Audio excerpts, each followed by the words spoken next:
Hello बच्चों, आज मैं आपको फ्रांस में क्रांति की शुरुआत किन परिस्थितियों में हुई इसके विषय में बताऊंगा।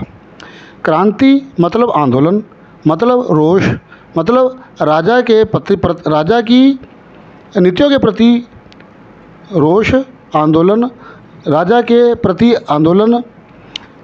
तो आज हम इसमें फ्रांस की क्रांति की शुरुआत किन परिस्थितियों में हुई, उसके क्या कारण थे, इसको पढ़ेंगे। तो इससे पहले कि हम अपना वीडियो शुरू करें, यदि आपने मेरा ये चैनल जिसका नाम economic analysis with Ashwini Kumar Gupta है, इसको सब्सक्राइब नहीं किया तो इसको सब्सक्राइब करें, लाइक करें, शेयर करें और साथ दिए बेल आइकन बटन को दबाना ना भूलें, क्योंकि मेरे नए नए और बहुत आसान वीडियो आप तक पहुंचते रहेंगे। तो शुरू करते हैं वीडियो। फ्रांस में क्रांति की शुरुआत किन परिस्थितियों में हुई। फ्रांस की क्रांति 1789 की राजक्रांति थी, जिसने पाश्चात्य सभ्यता को हिला दिया था। पाश्चात्य सभ्यता मतलब अंग्रेजों की, यूरोप की सभ्यता को हिला दिया था। इस क्रांति ने न केवल फ्रांस को बल्कि पूरे विश्व को प्रभावित किया। जितना भी विश्व था उस समय, इस पर निगाहें टिकी हुई थी फ्रांस की क्रांति पर। इस क्रांति के कारणों में सामाजिक, राजनीतिक तथा अन्य कई कारण थे। कई विद्वानों का कहना था कि इस क्रांति का मुख्य कारण पुरानी शासन व्यवस्था मतलब राजतंत्र, राजा के द्वारा किया गया राज, जिसमें कई खामियां थी, कई त्रुटियां थी, और कई विद्वानों का मत था कि इस क्रांति का मुख्य कारण लोगों में जागृति थी, लोगों में अच्छी सूझबूझ जागृत हो जाना थी। तो अब हम पढ़ते हैं फ्रांसीसी क्रांति के कारण। फ्रांसीसी क्रांति कौन कौन से कारण थे, उनमें नंबर ए पॉइंट दिया हमने सामाजिक कारण। जो समाज के प्रति राजा का उत्तरदायित्व, समाज के प्रति जो टैक्स व्यवस्था और लोगों को जो राजा का गुस्सा झेलना पड़ता था, वो सारे इसमें पॉइंट आते हैं। तो सामाजिक कारणों में नंबर एक, उस समय फ्रांस में समाज का ढांचा दोषपूर्ण था। ढांचा मतलब जो वर्ग बने हुए थे, अपर वर्ग, लोअर वर्ग, मध्यम वर्ग, मतलब उच्च वर्ग, मध्यम वर्ग और निम्न वर्ग। तो दोषपूर्ण था। देश में 90% जनसंख्या गरीब वर्ग की थी।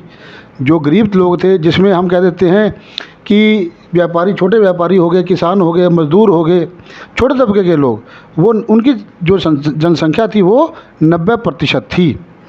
जबकि ज़मीन पर चर्च और अमीर लोगों का अधिकार था।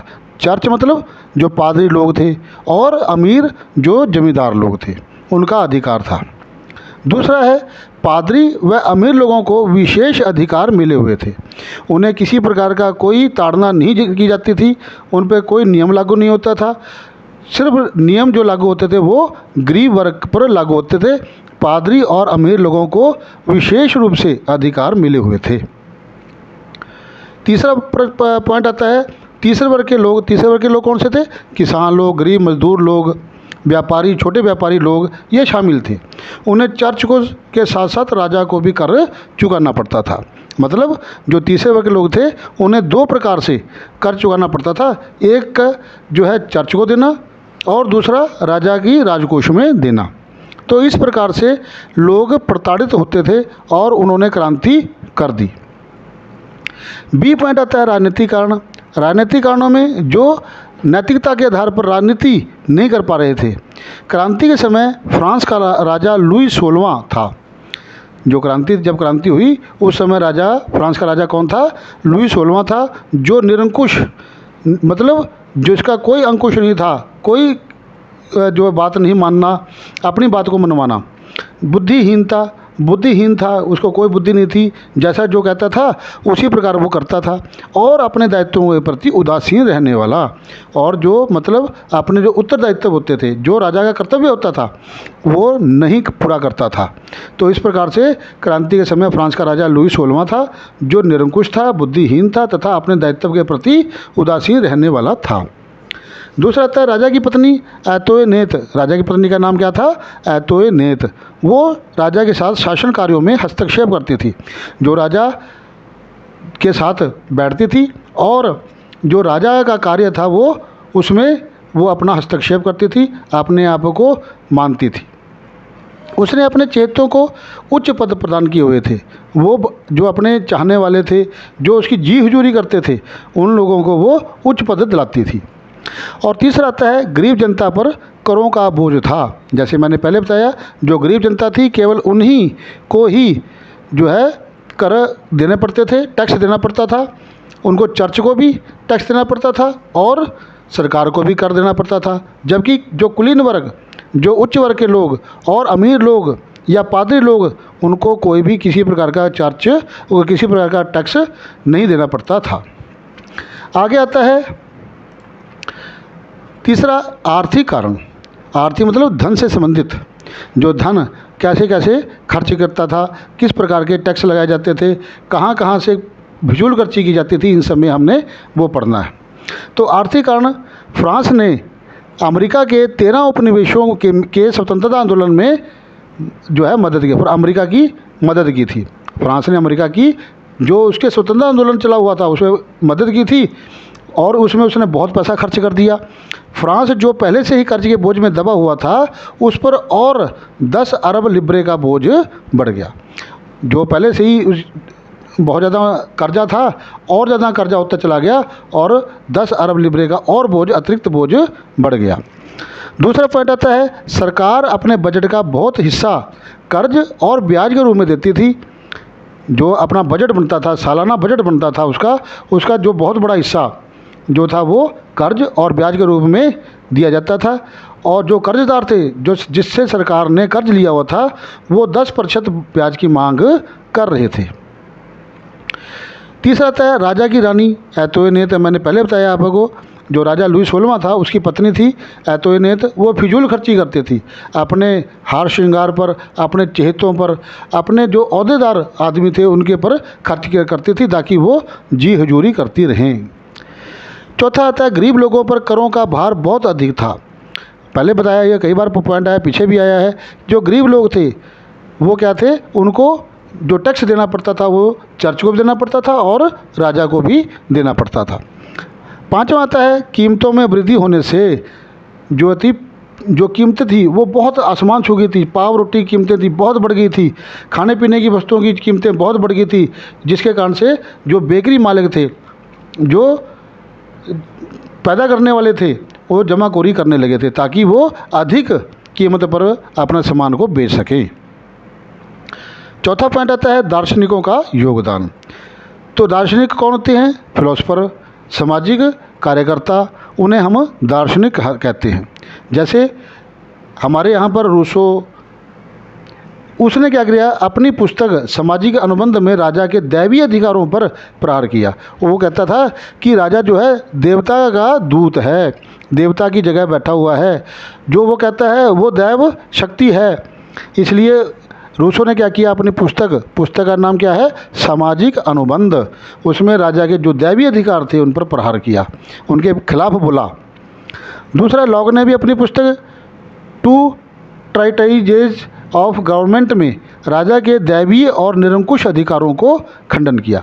जो दैवीय शक्ति थी, वो राजा मानता था मैं देवताओं का दूत हूँ, और निरंकुश, जो किसी प्रकार का भी अंकुश ना लगना, ऐसे अधिकारों, जो किसी की बात ना मानना, केवल अपनी बात ही मनवाना, उन सभी अधिकारों का लॉक ने भी खंडन किया अपनी पुस्तक टू ट्राइटाइजेज ऑफ गवर्नमेंट में। तीसरा था मॉन्टेस्क्यू ने अपनी पुस्तक the secret of the laws, Montesquieu का जो पुस्तक थी उसका नाम था the secret of the laws, में सरकार के अंदर विधायिका, कार्यपालिका और न्यायपालिका के बीच सत्ता विभाजन की बात कही। मतलब क्या है कि जो मॉन्टेस्क्यू था वो कहता था लोकतंत्र बहाल किया जाए, उसमें विधायिका हो, कार्यपालिका हो और न्यायपालिका, इनमें सत्ता का विभाजन किया जाए। चौथा था वॉल्टेयर ने चर्च के धार्मिक आडंबरों और पादरियों में भ्रष्टाचार की बात कही। जो वॉल्टेयर था वो चर्च के खिलाफ था और उसने अपने जो जितने भी लेख थे, जितने भी उसने मेमोरेंडम पे पेश किए, उसमें सब में उसने क्या किया, उसने धार्मिक आडंबरों को और पादरियों के भ्रष्टाचार की बात लिखी। अब आता है पांचवा पॉइंट, तात्कालिक कारण। तात्कालिकरण में फ्रांस के राजा लुई 16वें ने कर को बढ़ा दिया। आपको पहले बताया कि गरीब लोगों के ऊपर बहुत ज़्यादा टैक्स बढ़ा दिए। इस टैक्स को बढ़ाने से क्या था, राजा को स्टेट जनरल की अनुमति लेनी थी। स्टेट जनरल मतलब मंत्रिमंडल, स्टेट जनरल मतलब जो मंत्री परिषद बनती है उनमें उनकी मंजूरी लेनी थी। लुई 16 ने 5 मई 1789 को जनरल स्टेट की बैठक बुलाई। इस बैठक में पहले और दूसरे स्टेट ने अपने अपने 300 प्रतिनिधि भेजे। जो पहली स्टेट थी और दूसरी स्टेट थी उसने 300 प्रतिनिधि भेजे, जबकि जो तीसरी मतलब गरीब तबके के जितने भी लोग थे उन्होंने 600 प्रतिनिधि भेजे। तीसरे स्टेट ने मांग की कि प्रत्येक प्रतिनिधि को वोट देने का अधिकार होना चाहिए, परंतु उनकी मांग को राजा ने अस्वीकार कर दिया, जिसके कारण से उन्होंने बैठक का बहिष्कार किया। वो बैठक में शामिल नहीं हुए और 20 जून 1789 को वर्साई के टेनिस कोर्ट में अपने आप को नेशनल असेंबली घोषित कर क्रांति का बिगुल बजा दिया। तो इस प्रकार से हमने देखे हैं सामाजिक, राजनीतिक, आर्थिक, दार्शनिकों का योगदान और तात्कालिक कारण क्या क्या रहे हैं, इनके मेन कारण क्या रहे हैं। तो इस प्रकार से फ्रांस की क्रांति की शुरुआत हुई। कब हुई थी? 1789 में। धन्यवाद दोस्तों। यदि आपको ये मेरा वीडियो पसंद आया है तो मेरे इस चैनल को, जिसका नाम economic analysis with Ashwini Kumar Gupta है, आप इसे सब्सक्राइब करें, अपने दोस्तों को भी सब्सक्राइब करने के लिए कहें और लाइक करें, शेयर करें और साथ दिए बेल आइकन बटन को दबाना ना भूलें, क्योंकि मेरे 10वीं से संबंधित, समाज से संबंधित वीडियो आपको समय समय पर उपलब्ध होते रहेंगे। नए नए वीडियो और आसान वीडियो आपको उपलब्ध होते रहेंगे। धन्यवाद।